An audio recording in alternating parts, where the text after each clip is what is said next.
গীতা করে দান সেদিন হয় দাতার বাসনকু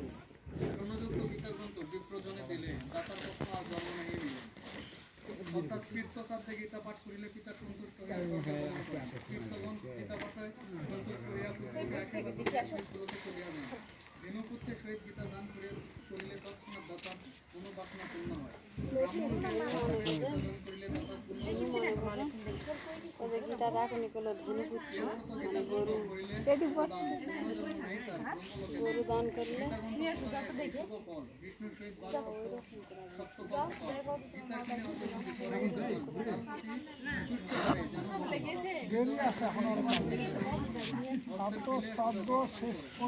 দান টান শেষ হলো এখন হলো অঙ্গ প্রায়চিত তাই বলে অঙ্গ প্রায়চিত বের পাপ খালি অঙ্গ প্রায়চিত তারপরে বিষ্ণু প্রাপ্তি হওয়ার জন্য তিল গান করা লাগে বিষ্ণু প্রাপ্তি হওয়ার জন্য তারপরে বৈতরণী ভবনদী পাওয়ার জন্য বৈতরণী করা হয় এই বৈতরণী হলো এখন হবে আদ্য শ্রাদ্ধ 6 মাস কি শ্রাদ্ধ 6 মাসের শ্রাদ্ধ হয় এখন না করলে 6 মাস পর আবার শ্রাদ্ধ করা যায় তারপরে বছর কি শ্রাদ্ধ একবারে আশা নিলে আবার বছর মাথা আবার শ্রাদ্ধ করা যার জন্য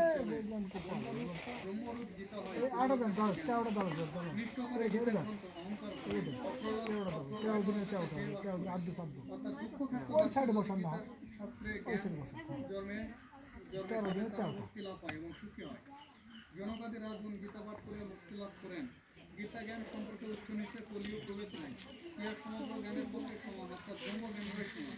যে ব্যক্তি গীতার নিন্দা করে সে প্রলয়কাল পর্যন্ত নরকে বাস করে তর্ক করে গীতা অর্থ মানে না যে জন অতিমির সেই জন নরকে পছন্দ কাছে থাকি নাই করে গীতার্থ শ্রবণ বহুবার লবে যান শুকুর জন গীতা গ্রন্থ চুরি করে শোনো তার ফল কথনাদি কর্মযত তাহার বিফল গীতার্থ শুনিয়া যে বা আনন্দ না পায় পাগলের সমতুল্য পাঠ দিতে হয়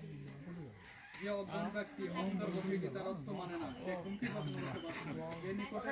গীতার অর্থ শ্রবণ করে না সে বারবার শুকুর হইয়া জন্মগ্রহণ করে না যে নিকটে থাকে গীতার অর্থ শ্রবণ করে না সে বারবার শুকুর হইয়া জন্মগ্রহণ করে বড় থেকে যে আমাকে আনে তার বিধানে দিতে দেওয়া আছে জল নিয়ে তোরে কাটিবার করে জল আমাদের বিধান এই যে গীতার শ্লোকগুলো এগুলো হচ্ছে দৈব বাণী দেবতারা ধ্যানে এই বাণীগুলো পাচ্ছে তো এখন আমাদের নিয়ম হচ্ছে যে এই দৈব বাণীটাই শ্রাদ্ধ ক্ষেত্রে বা তীর্থক্ষেত্রে গঙ্গা স্নানে দেবালয়ে পূজা পার্বণে সম্পূর্ণ সংস্কৃত শ্লোক পাঠ করা বুঝতে পারছো এখানে হ্যাঁ সারমর্ম দরকার আছে সারম হচ্ছে কি সারমর্ম করার জন্য ওটা বোঝানোর জন্য ভক্তদের বোঝানোর জন্য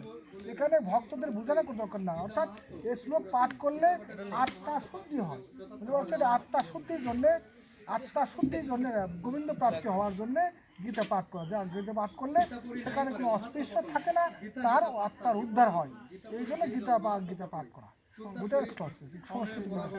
ভাষাটাই পড়া উচিত সাধ্যক্ষেত্রে যার জন্যে এখানে গীতা পাঠ যারা সুদক্ষ সাধ্যক্ষেত্রে নিয়ে হচ্ছে সুদক্ষ গীতা পাঠ এই জন্য ব্রাহ্মণকে বিষয় বলা হয় ব্রাহ্মণের গীতা পাঠ করে ব্রাহ্মণের যে চর্চা আছে তাদের তো এখন সবার মধ্যেই হয়ে গেছে ব্রাহ্মণ ছাড়াও অনেকেই ভালো পারে যারা তার হাবির দরকার আছে তাকে